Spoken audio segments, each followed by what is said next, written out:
Handphonenya Pak. Handphone turunin di Handphonenya, Bang. Nah, oke. Tapi yang kelihatan Ya. Bisa dikonfirmasi Pak terkait dengan penetapan tersangka yang kasus pembunuhan Subang? Ya, alhamdulillah terkait dengan pengungkapan kasus Subang pada tanggal 17 kemarin sudah ditetapkan 5 orang tersangka, di mana 2 sudah dilakukan penahanan, yaitu saudara D dan saudara Y. Nah, memang kemarin sempat hadir saudara D di Mapolda untuk dilakukan pemeriksaan tambahan. Nah, sementara memang kita melakukan pendalaman karena ini kan memang harus dirangkai kembali terkait peristiwanya, kemudian memperkuat kembali kesaksian-kesaksian dan melengkapi beberapa pemeriksaan-pemeriksaan, sehingga memang kita belum melakukan rilis atau mengungkap secara penuh kepada publik. Kehadiran saudara D di Mapolda itu atas panggilan Polda atau beliau datang dengan alasan lain, Pak?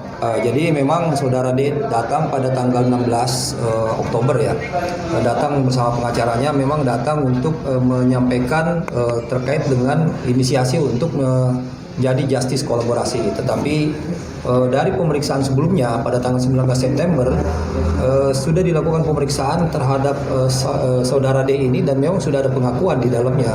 Jadi atau sudah ada hasil keterangan yang memberikan data bahwa memang kejadiannya tentang siapa-siapa pelaku semua sudah disampaikan. Jadi memang kita sudah mendapatkan data yang cukup kuat ya, termasuk D sebagai salah satu tersangka. Jadi penetapan 5 orang tersangka ini setelah dia memberikan informasi kepada penyidik begitu Pak? Memang kita juga berusaha melakukan pengungkapan perkara dengan menguatkan alat bukti. Kita juga sudah mempunyai beberapa alat bukti yang memang menguatkan dan mengarah kepada beberapa tersangka ini ya. Nah, tetapi pengakuan tidak menjadi syarat utama untuk menjadikan seseorang menjadi tersangka. Nah, hanya memang waktunya memang hampir bersamaan. Nah, sehingga pada saat itu kita tidak melihat bagaimana dia datang atau menilai bagaimana posisinya dia, tetapi kita sendiri sudah mempunyai data yang bisa menguatkan terhadap 5 tersangka tersebut, termasuk saudara D ini. Informasinya kemarin D ini datang untuk jadi justice kolaborator. Apakah itu diterima oleh polisi? Masalah justice kolaborasi ini kan itu nanti akan ada segmennya sendiri ya, dengan syarat tertentu. Nah, di mana memang kita sendiri dalam penyidikan berusaha untuk melakukan pengungkapan dulu dan siapa-siapa yang terlibat di dalamnya. Nah, kalaupun misalnya memang ada kontribusi dari yang bersangkutan, nanti itu akan menjadi pertimbangan di penyidikan nanti. Penetapan tersangka terhadap 2 orang itu dasarnya apa, Pak? Tentunya alat bukti yang sudah cukup ya. Nah, sehingga penyidik punya keyakinan bahwa memang ada keterkaitan antara kejadian dengan TKP dan juga kepada tersangka, sehingga keyakinan penyidik ini dijadikan sebagai dasar untuk menetapkan seseorang sebagai tersangka, termasuk kedua atau kelima tersangka itu. Dengan penetapan itu apakah sudah ada pihak yang ditahan, Pak? Jadi sudah 2 orang yang ditahan, yaitu saudara D dan saudara Y.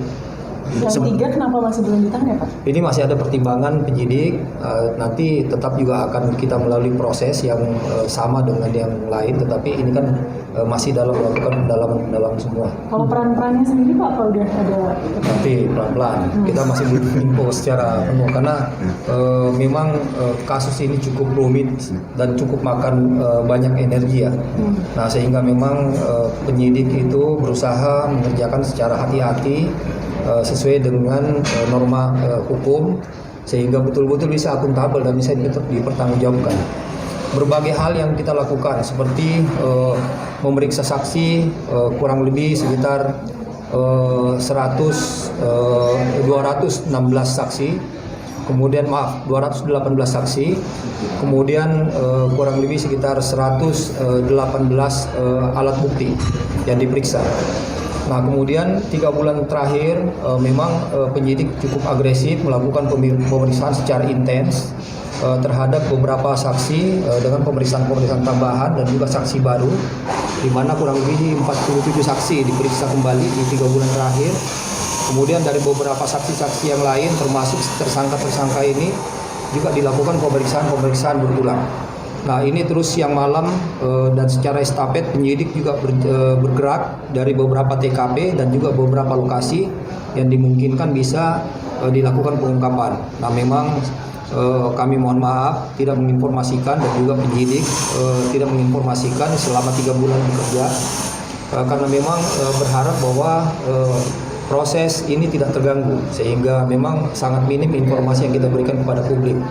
Namun alhamdulillah dengan pengungkapan perkara ini, insya Allah setelah semuanya kita dudukan, kita lengkapi semua proses pemeriksaannya akan kita informasikan secara lengkap kepada publik nantinya. Hubungan pelaku ataupun tersangka terhadap korban kemudian inisialnya bisa dikonfirmasi Pak?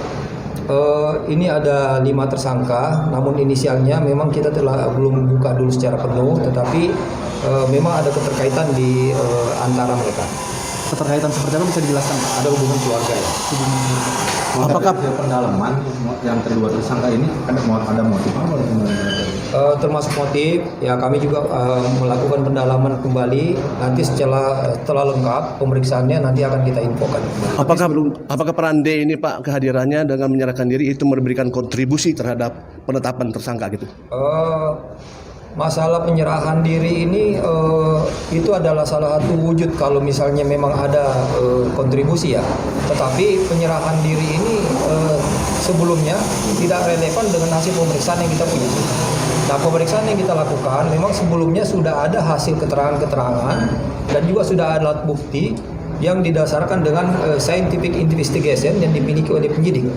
Sehingga memang tinggal kita dudukan dengan gelar perkara. Nah dari gelar perkara itu akhirnya bisa ditunjukkan memang ada keterlibatan dari 5 tersangka ini dan dengan melalui gelar perkara itu ditetapkan 5 tersangka ini sebagai pelaku atau orang yang terlibat di dalam perkara kejadian ini.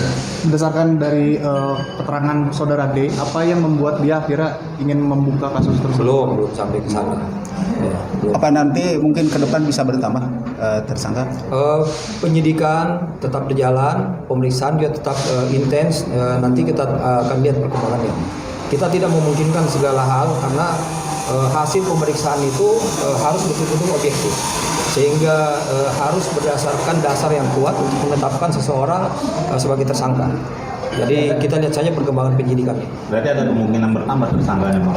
Itu dia, kita tidak boleh berasumsi dalam hal penyidikan. Tetapi kita berdasarkan hasil penyidikan yang selama berjalan. Nanti kita lihat saja perkembangannya. Jadi untuk saat ini hanya 2.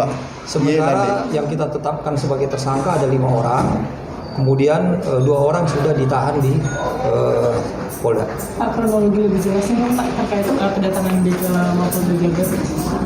Kehadirannya waktu itu pada tanggal hari Senin tanggal 17 Oktober bersama pengacaranya menghadap kepada penyidik untuk menyampaikan dan mengajukan diri sebagai justice kolaborasi.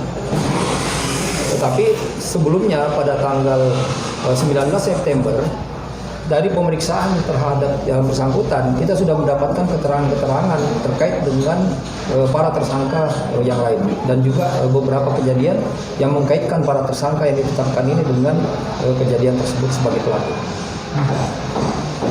Jadi Pak, sebetulnya apa sih Pak yang menyulitkan kasus waktu sampai dalam waktu ini baru ada titik terang? Memang dalam penyidikan kasus, termasuk kasus yang ditangani ini, kita berusaha melakukan penyidikan secara akuntabel berdasarkan dengan norma hukum. Nah, di mana ada syarat tentang pembuktian yang berdasarkan hukum yang harus betul-betul kita dudukkan, sehingga penyidik tidak bisa sembrono menetapkan seseorang sebagai tersangka. Nah, setelah alat bukti ini cukup kuat dan meyakinkan, akhirnya penyidik melakukan gelar perkara dan bisa menyimpulkan dan menentukan siapa tersangkanya. Dan apa berkaitan dengan yayasan yang dikelola oleh anak Itu masih kita dalami. Terima kasih. Makasih Pak Kabit. Oke.